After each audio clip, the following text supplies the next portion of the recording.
Hey, hello. It is about 8:30ish this morning here. We had a little mishap at home with the heater. It started to be cold enough to heat the place, but then turns out the heater of the house is broken.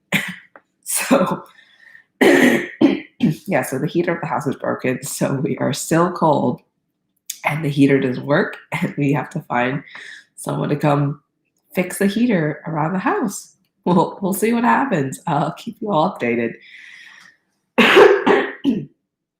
Anyway, so yesterday I was talking to a creator who had these questions about like what type of content to put out to the world when they're about to go into the crowdfunding campaign, which I think is a great question because a lot of people have this exact same question. A lot of people are like, okay, so I'm going to launch my crowdfunding campaign. I have like, what, 3 months of pre launch, 6 months of pre launch, like all these months of pre launch where I'm building my community. I'm getting people to my email list and try to communicate with them daily on a platform like Facebook group or like Slack or Discord or a personal forum or something like that. Okay, so I have all that, but what's the stuff that I'm supposed to be talking about? What's the stuff I'm supposed to be telling these people? What's the stuff I'm supposed to say to these people, right? And so that's a great question.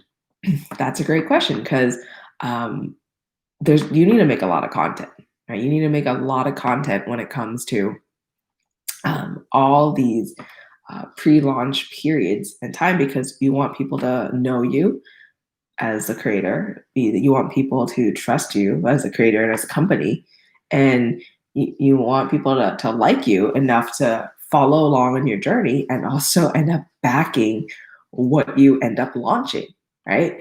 And so there's a lot of different things that you have to do. You have to make sure that you yourself as a creator, an entrepreneur, a designer, like whoever you are, you have to make sure that people trust you and people find that you're really invested in the whole product, in the development, in the creation of the product. So there's various different types of content to make this happen.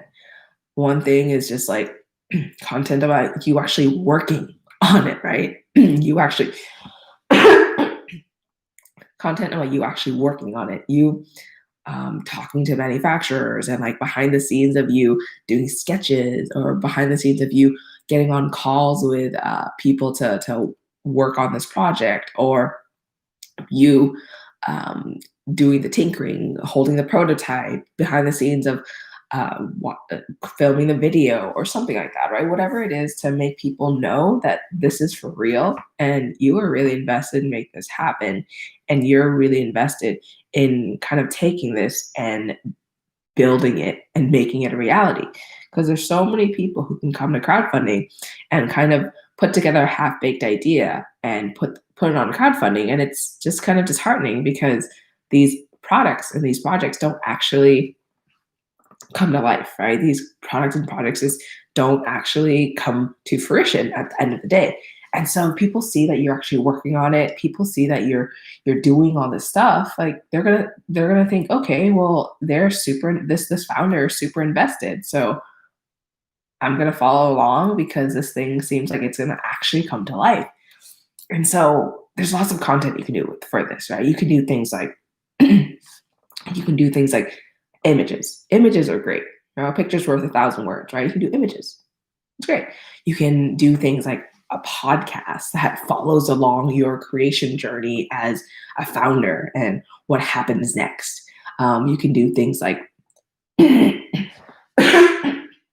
YouTube videos, a YouTube video diary of a founder who's trying to bring a product to life and just kind of meticulously going through the entire process. Like, okay, how do we find someone to prototype? How do we find someone to actually do the structural like rendering of it? How do we design for manufacturing? How do we make sure we have fulfillment correctly? How do we decide between different crowdfunding products? How do we budget for it? If you have like a design diary for this, like on YouTube, people are gonna love the kind of like rags to riches type of story that you as a founder are going to be going through. And you're going to be learning, you're going to be seeing obstacles along the way, you're going to be kind of overcoming these obstacles. People eat that up, right? The Hollywood makes billions of dollars off of that exact theme. And you can too, by just making sure to document your journey. So we talked about images, we talked about like podcasting, we talked about doing a YouTube thing, blogging. Blogging is great to kind of get in depth about what you're doing too. Writing out exactly what you're doing weekly, sometimes daily if you want, but weekly. Just keeping people in the know in whatever way you feel comfortable. So, for example, what I do is I make sure to write every single week to make sure people know what's going on, what's happening in the crowdfunding world. People know what's going on, and what's happening in my business and in my life. And so people know me and they know kind of the progress that's happening. I also start doing the YouTube lives every day, Monday to Friday, just so that I'm able to kind of get in touch with people and get questions every day too. And I was doing a podcast, right? The weekly podcast. So people know kind of what I'm thinking about. People know what kind of projects I'm working on. People kind of know what the pulse of the crowdfunding industry is too. So those are kind of the ways that I choose to remain in touch with people and also kind of build that trust and build that credibility with people too by using those 3 different channels. You don't have to use all 3. You can just pick one and kind of run with it, whatever you're most comfortable with. Whatever you're most comfortable with, because I find that if you're comfortable with something, you end up continuing to do it and you end up making it a habit. So yeah, when it comes to content, just pick something. There's multiple types of things. So just pick something and start doing it. And if it doesn't feel good to you, try something else, start doing that.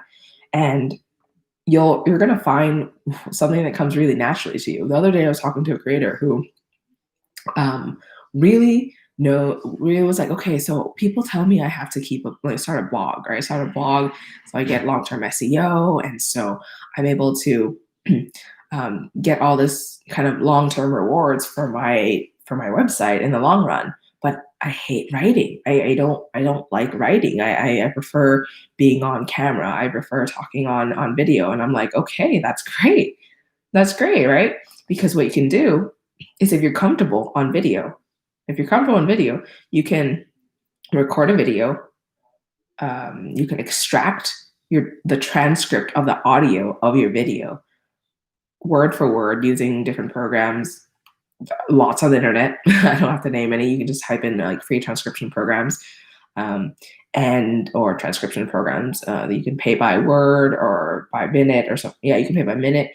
But basically, you can just record that, extract your transcript, extract your voice, put it in the transcripting machine, and then you can go through and edit just to make it sound like a blog post. You can do header 1, header 2, header 3, header 4, and just kind of go through the 4 to 5 different points you bring up in your video and make that a blog post and put it on your blog, right? That's great. It's easy. You don't really actually have to write. You just have to edit. And you already know the content because you already talked about it. So you can just kind of like make the words pretty.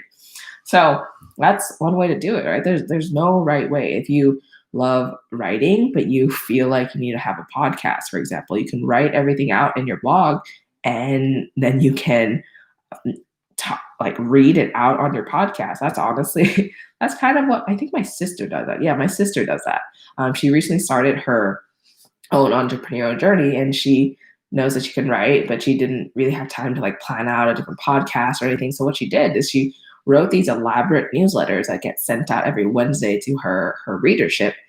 And what she does is she takes the newsletter and reads it with pretty much emotion and passion. She reads it on the podcast itself.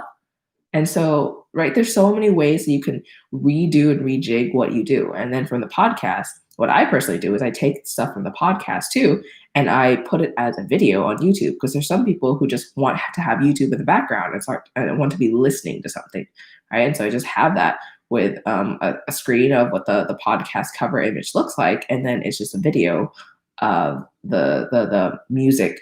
I mean, not the music. I don't sing.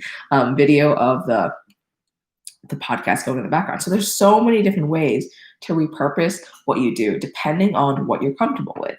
If you're not comfortable with all of them, that's fine. If you're comfortable with one, that's great. Just take it and run with it. All right. So as a creator, in that pre-launch phase, don't overthink this content creation thing. People just want, okay, crowdfunding backers just want to know what is going on. Okay.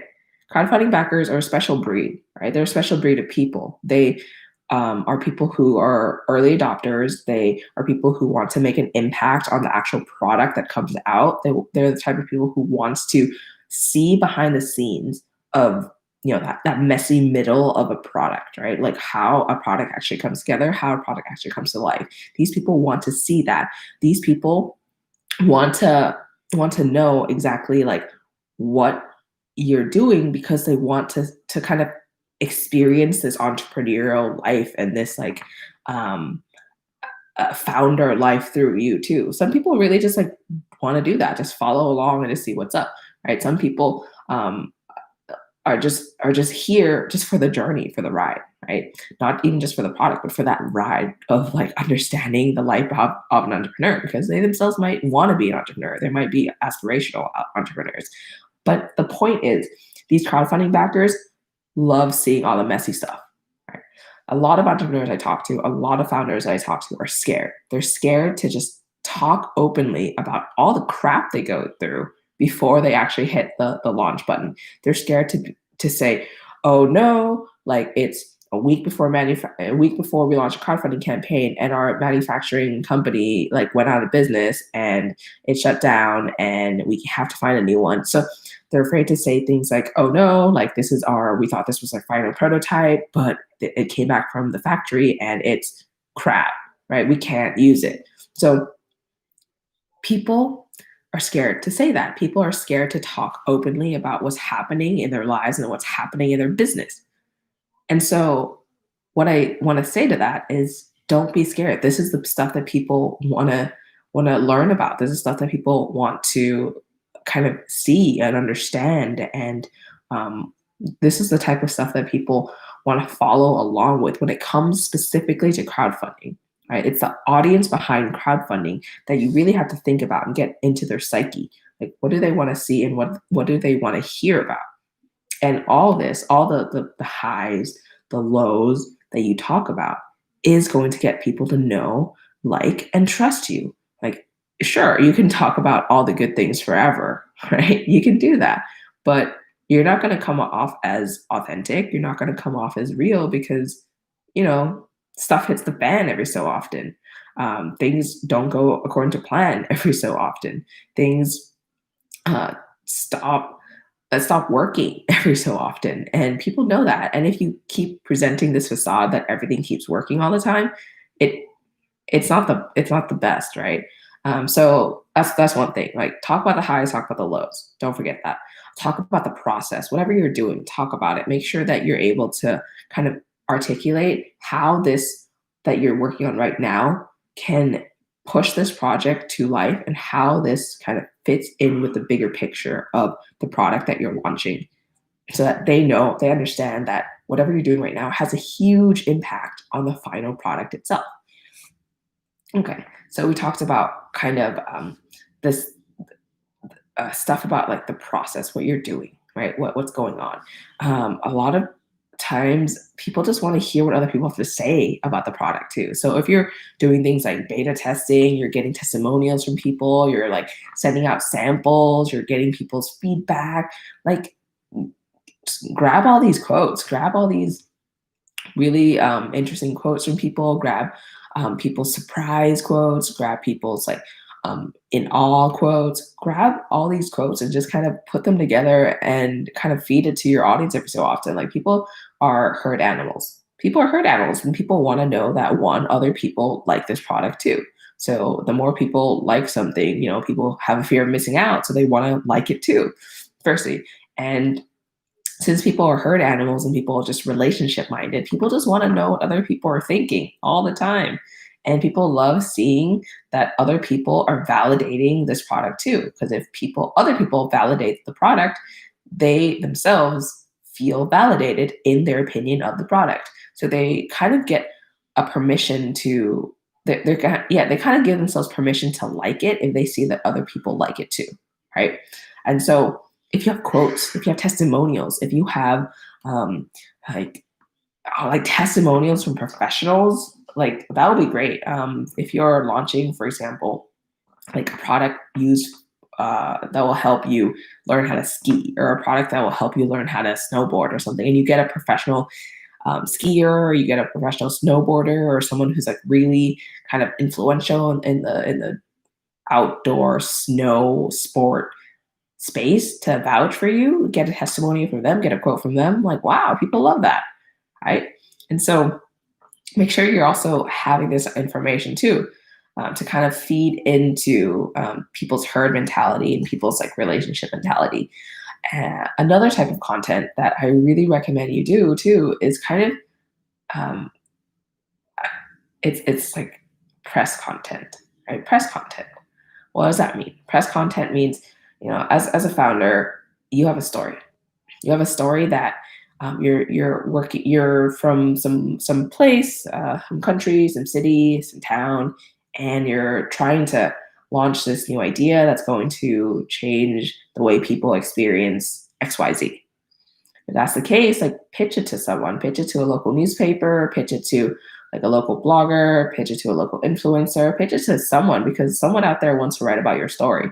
And if they do, like that's great. That's one more kind of social credibility point for you.